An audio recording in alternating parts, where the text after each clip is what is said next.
ఓం నమ శివాయ శ్రీమాత్రే నమ.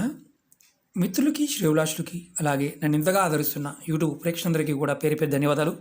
మిత్రులరా, మీ అందరికీ కూడా ఆ పరాదేవత ఎల్లవెల్లలా మీతో ఉండి మీ మనోవాంఛ నెరవేర్చాలని మనస్ఫూర్తిగా కోరుకుంటున్నాను. ఈరోజు మనం ఒక అద్భుతమైన తేలికైన ఉపాయం తెలుసుకుందాం.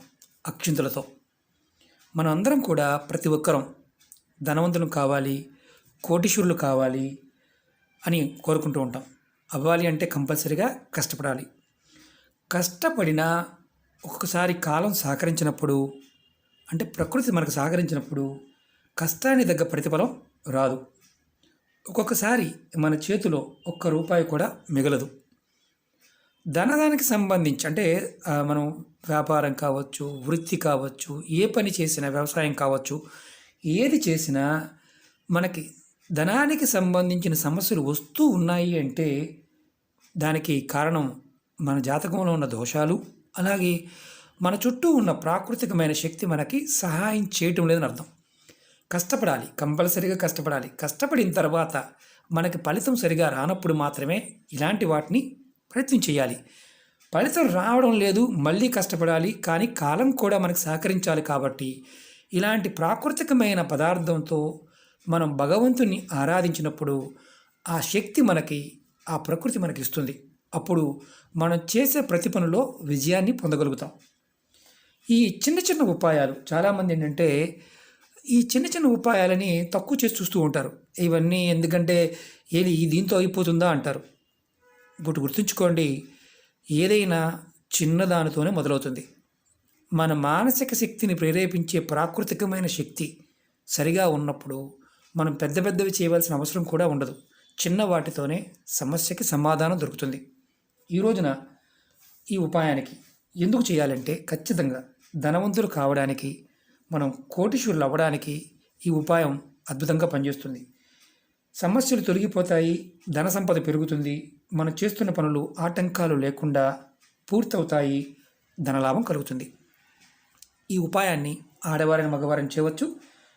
ఈ ఉపాయానికి కావాల్సిన పదార్థాలు: అక్షింతలు, పసుపు కలిపిన అక్షింతలు. అక్షింతలు విరిగి ఉండకూడదు.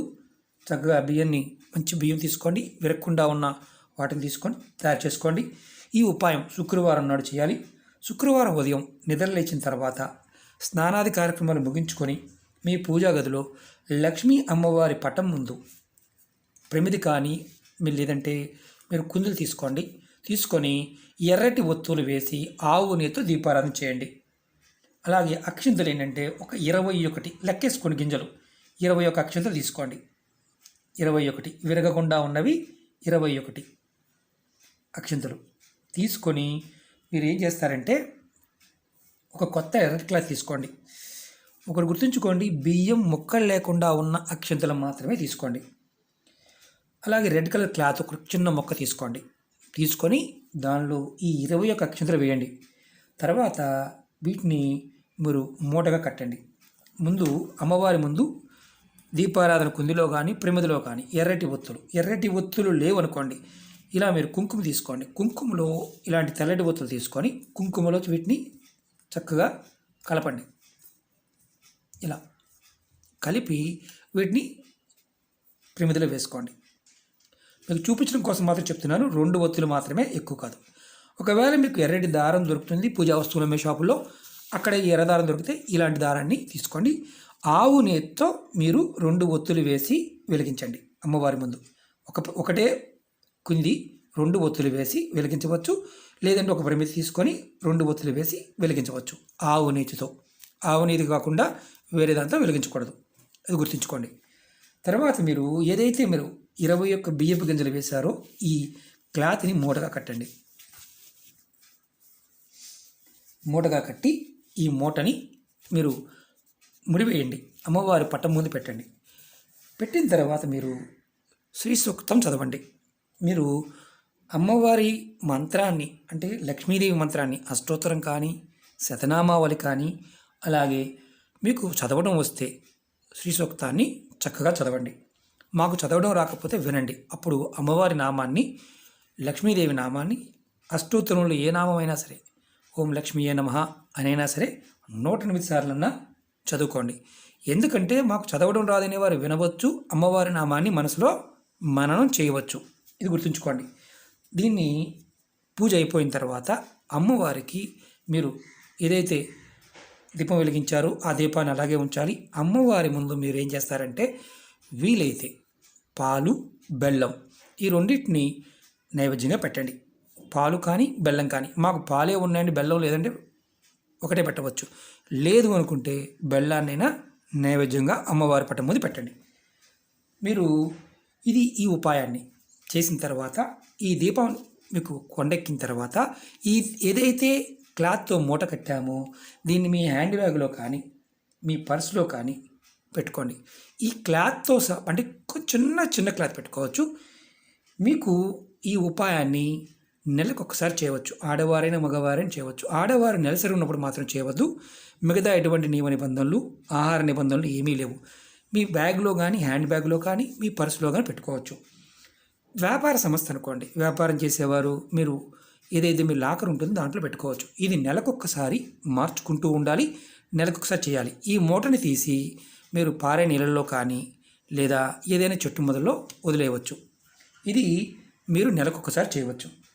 ఈ ఉపాయం చేయడం వల్ల ధనానికి సంబంధించిన ఆటంకాలు ఏదైతే ఉన్నాయో అవి తొలగిపోతాయి. మీకు ధన సంపద రావడానికి మీ మనసుకు ప్రాకృతికమైన ప్రేరణ కలుగుతుంది. ఇది గుర్తుంచుకోవాల్సిన విషయం. అలాగే మనం ఖచ్చితంగా కోటీశ్వరులు అవ్వాలి, ధనాన్ని సంపాదించాలి.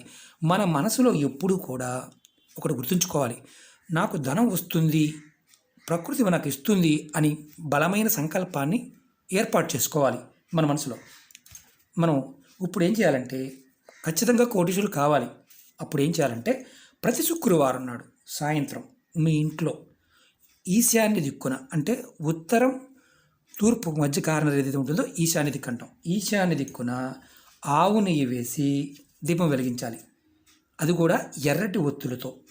అది కూడా సాయంత్రం అంటే 5:30 దగ్గర నుంచి మీరు 7 గంటల సమయం మధ్యలో ఈ దీపారాధన చేయాలి. ఆవు నెయ్యితో ఈశాన్య దిక్కున మీ పూజా మందిరం ఉన్నా లేకపోయినా ఖచ్చితంగా ఎర్రటి ఒత్తులు వేసి దీపారాధన చేయాలి. ఇలాంటి దారంతో కానీ ఇలా ఒత్తుల్ని ఎర్రగా చేసుకొని కానీ వెలిగించిన తర్వాత దీపంలో మీరు కొంచెం కుంకుమ పువ్వు, మీకు బయట మార్కెట్లో దొరుకుతుంది, ఇలా కుంకుమ పువ్వు దొరుకుతుంది. ఏదైతే ఆవు నెయ్యి వేశారో దాని లోపల దీపం లోపల కొద్దిగా కుంకుమ పువ్వు వేయండి. వేసి మీరు ప్రతి శుక్రవారం నాడు సాయంత్రం చేయండి. మీరు బాగా గుర్తుంచుకోవాల్సింది ఏంటంటే ఈ ఉపాయం చేస్తున్నప్పుడు నెలలో అంటే ప్రతి నెల ఒక్కసారి 10 సంవత్సరాల లోపు ఉన్న చిన్నపిల్లల్ని పిలిచి వారికి ఇంట్లో భోజనం పెట్టండి. చిన్నపిల్లలకి భోజనం పెట్టండి. నెలలో ఒక్కసారి ఇలా చేస్తూ ఉంటే అమ్మవారి యొక్క ఆశీర్వాద బలం వల్ల మనకి ధనం అనేది వస్తుంది. ఈ ఉపాయాలు ఎప్పుడూ ఒకటి గుర్తుంచుకోండి. ఇవన్నీ కూడా మనకి ప్రకృతి శక్తి ఏదైతే ఉందో పరాశక్తి అమ్మవారిని మన చుట్టూ ఉన్న శక్తిని ప్రేరేపిస్తుంది, మన మనసుని ప్రేరేపిస్తుంది. ఆ పదార్థానికి ఉన్న శక్తిది ఆ సమయంలో చేయటం వల్ల మనం డబ్బు సంపాదించాలి, కోటీశ్వరులు కావాలి అని బలమైన సంకల్పంతో చేసినప్పుడు ఖచ్చితంగా పని అవుతుంది. ఇది మాకు రోజు వీలు కాదనుకునేవారు, రోజు నిత్య దీపారాధన చేయలేని వారైనా సరే ప్రతి శుక్రవారం సాయంత్రం ఈ పని చేయండి. మీ ఇంట్లో చేయండి. నెలసరి ఉన్నప్పుడు చేయవద్దు, మిగతా సమయంలో చేస్తూ ఉండండి. ప్రతి శుక్రవారము చేస్తూ ఉంటే చాలు, ఖచ్చితంగా మనం ధనవంతులు అవుతాము, కోటీశ్వరులు అవుతాము. ఓకే మిత్రులారా, మీకు ఈ వీడియో నచ్చినట్లయితే లైక్ చేయండి, నా ఛానల్ సబ్స్క్రైబ్ చేసుకోండి, పక్కనే ఉన్న గంట సింబల్ యాక్టివేట్ చేసుకోండి, 10 మంది మిత్రులకు షేర్ చేయండి. మీకు అనుమానం రావచ్చు, మనం అక్షంతల్ని 21 కట్టాం కదా గురువుగారు, వీటిని తీసి మార్చుకోమన్నారు, మళ్ళీ ప్రతిసారి కలుపుకోవాలా? ఖచ్చితంగా ప్రతిసారి కలుపుకొని అక్షంతలు తయారు చేసుకొని చేయాలి. ఇది గుర్తుంచుకోండి. ఓకే మిత్రులారా, ఓం నమః శివాయ, శ్రీమాత్రే నమః.